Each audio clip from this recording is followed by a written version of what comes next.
Well, thank you so much for the invitation to be back. I'm really excited to be here. And I got the topic of pre-hospital blood products, life-saving or a waste of resources. And I'm going to start by saying that my disclosure is that I am not an expert on this. But fortunately, I work with some. And in fact, in this picture, you'll see Dr. Kelsey Wilhelm is one of my colleagues in the emergency medicine, and she's been also she's implemented in Los Angeles County and the state of California our pilot program on pre-hospital blood transfusion. So with that in mind, I got a little bit of help on this talk, and I hope to share some pretty important information with you. So I'd like to start by framing the problem. Exsanguination remains the leading cause of preventable death among victims of trauma, and nearly half of these people will die in the pre-hospital setting. And that's pretty profound. That golden hour really hasn't changed. And when we think about this, the question is why is that? Well, there's a lot of things that have to happen between the time of injury and getting to definitive care. So the accident happens. Somebody calls 911. If you've ever heard those calls, those take a minute. You're talking to somebody. They're trying to figure out where you are. They send the ambulance. They notify the EMS. The ambulance is on the way. They finally arrive at the scene. Then they have to clear the scene, make sure things are set up, start getting out of the ambulance, attending to the patient, getting gauze on, tourniquets on, binders on, leave the scene. That takes a minute. Get in traffic, get to the hospital, unload the patient. Finally, if the patient's bleeding, they get a blood transfusion. So the time, if you were to look at the time that a person could potentially start getting a blood transfusion, that time is about 16 minutes. In Los Angeles County, which we have a very rapid time to a hospital, that hospital of non-compressible bleeding is still on a median 35 minutes and maximally about an hour. So that's a lot of time that somebody could be bleeding internally. Now, we just learned a little bit about bleeding externally, and there's been a lot of work involved with Stop the Bleed, for example, of putting pressure on a bleeding wound, putting on a tourniquet. But this concept of non-compressible bleeding is all the bleeding that happens internally that we can't put our hands on. And what that looks like in real life is that it can be pretty massive. And this is a patient with an inferior vena cava bleeding. You can imagine that if you won't get that patient to definitive care, there's not a lot you can do. We know now that for every 1 minute delay in pre-hospital resuscitation, there is a 2% increase in the odds of 30-day mortality. And it's with this in mind that there has been a new concept developed, and that is to give pre-hospital blood or pre-hospital blood transfusion. And there's a coalition that's been developed that I'm going to speak about in a second, but has really put forth this concept that this intervention alone could save more American lives than any other initiative in our lifetime. And that is pretty profound. This coalition is a combination of trauma surgeons from the Committee on Trauma, emergency medicine physicians, and also physicians from the EMS or emergency medical physicians. And they put forth this statement that said that patients with signs of hemorrhagic shock should receive pre-hospital blood products whenever available. This includes then establishing a transfusion protocol that involves a multi-specialty approach, and they recommend that whole blood be administered. So in this kind of concept, who would get pre-hospital blood transfusion? Basically, signs of hemorrhagic shock in the field. And if you take this a step further, some of the ideas would then be somebody that's profoundly hypotensive or the EMS is unable to obtain vital signs, somebody that's hypotensive and tachycardic, or somebody that's had a witnessed traumatic arrest by the emergency medicine provider, or by the emergency providers. What do they get? The recommendation is whole blood. I'm sure most of you in the audience are familiar with the whole blood, and I know that Dr. Glinos is, I think, giving a second talk about this in the coming hours. But really, whole blood is a combination of the whole blood, so your plasma, platelets, red cells, and also cryoprecipitate. Most of our whole blood programs right now are, again, giving type O blood to prevent the major hemolytic reactions, and low titer blood so that patients can have a very low donor levels of antibodies. I think those of you that have given whole blood know that there's a tremendous number of logistical administrative benefits of whole blood. You can see, us trying to sort out have we given the platelets yet? How many are we 1-to-1 on our plasma and FFP? The whole blood is much, much simpler, but there's also a growing volume of data to suggest the survival benefit. This is one of the landmark papers that looked at the use of whole blood that was associated with improved mortality and hemostatic resuscitation, a multi-center civilian study. There's been a ton of military data on this. Patients received either whole blood or a component therapy, and patients were even more sick that got the whole blood, had less bleeding complications, and an improvement in mortality. Taking this a step further, a recent study looking at timing to first whole blood transfusion and survival in severe hemorrhage. Patients that received whole blood earlier had immediate survival benefits, and those went out for 24 hours, and they also extended at a 30-day mortality. So it seems like this is a no-brainer, right? Why don't we get whole blood on all the EMS agencies right now? Let's start doing this. What if I tell you that only 1% of all ambulances in the country right now actually have the ability to have blood on their rigs? You can see that this is America. The black states still don't have any ability, and we are limited in California. And in fact, it's the work of Dr. Wilhelm that's just recently got this protocol approved in Los Angeles County, and some other counties across the state have joined in and are starting pilot programs to this. So what are the barriers? Why isn't this, so why haven't we all just done what's been recommended? Well, there's a lot of barriers, and the first is logistical barriers. There's a lot to this. We have to have involvement of an EMS, a hospital, as well as the blood bank. From the EMS standpoint, you have to train people. People have to know how to recognize hemorrhagic shock. They know how to transfuse blood. The rigs have to have really special blood storage protocols. They have to have appropriate handoff protocols. The blood bank, who's going to supply this? Blood is a precious resource. They want to make sure that they're responsible for the safe storage of the blood.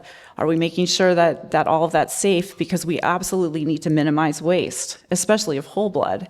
And then at the level of the trauma center, you have to understand the implications that your patient may be coming in with a blood transfusion. We have to make sure that we're looking at transfusion-related outcomes, survival outcomes, and certainly the hospital systems themselves are going to be responsible for QI. And then there's the cost. Who's going to pay for this? This is a study of a smaller county system, but the cost of each, just to put the equipment on the ambulance, cost about $6,000.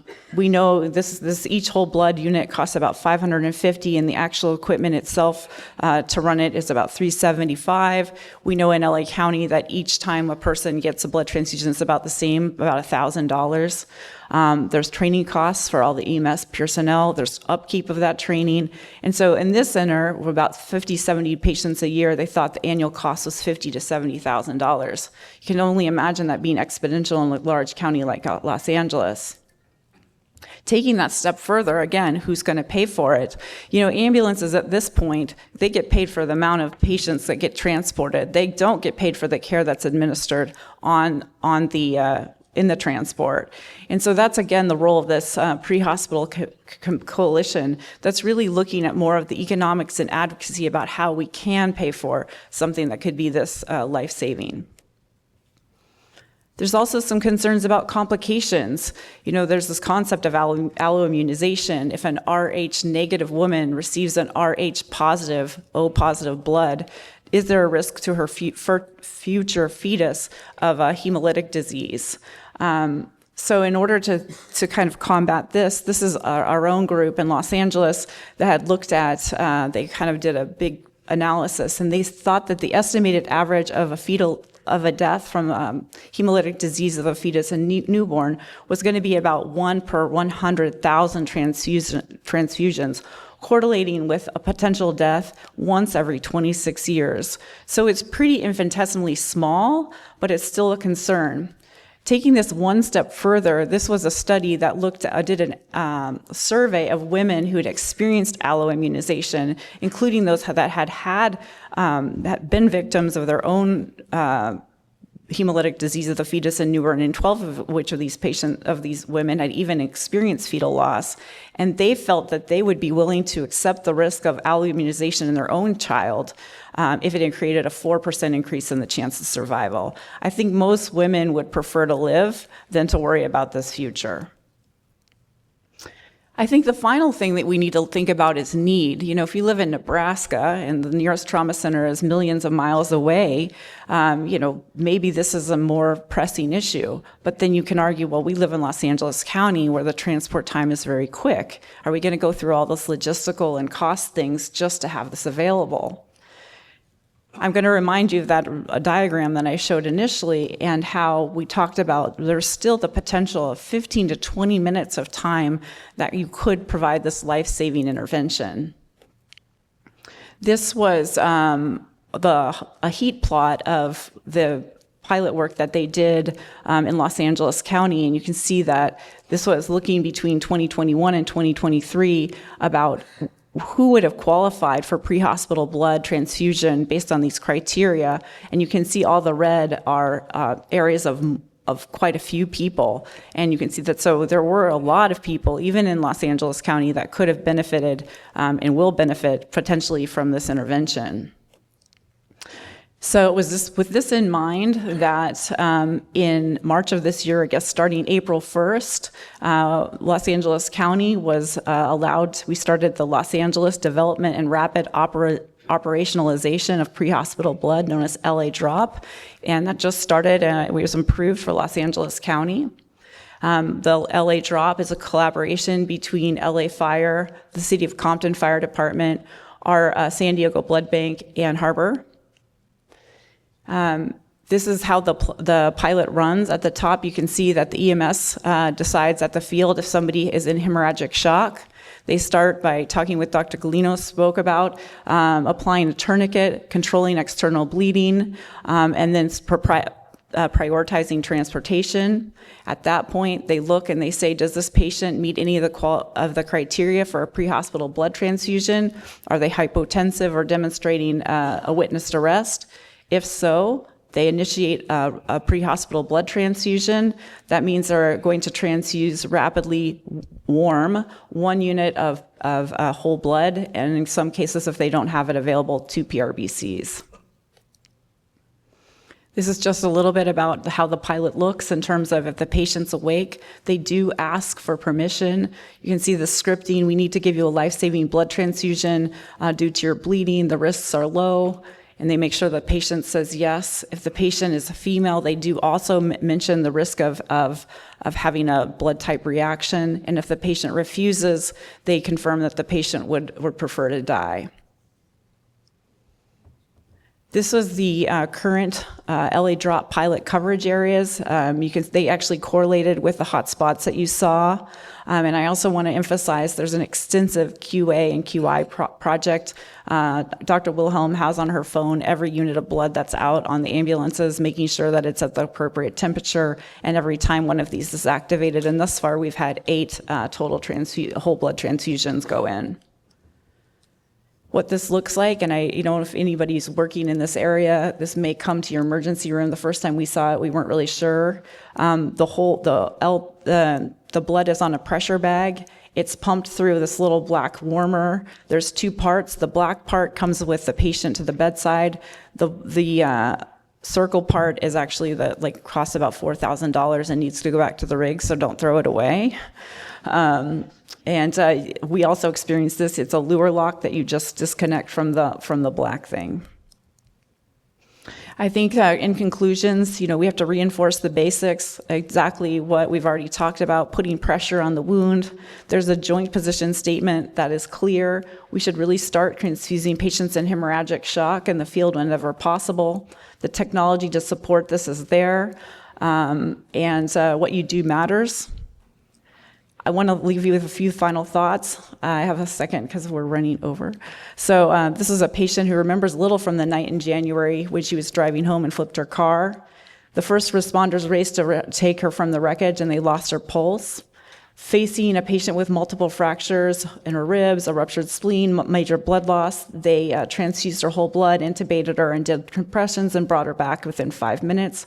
By the time she arrived at the hospital, she'd already received 1 full unit of blood and was waking up. And I think those of you that have done this know that patients start to wake up.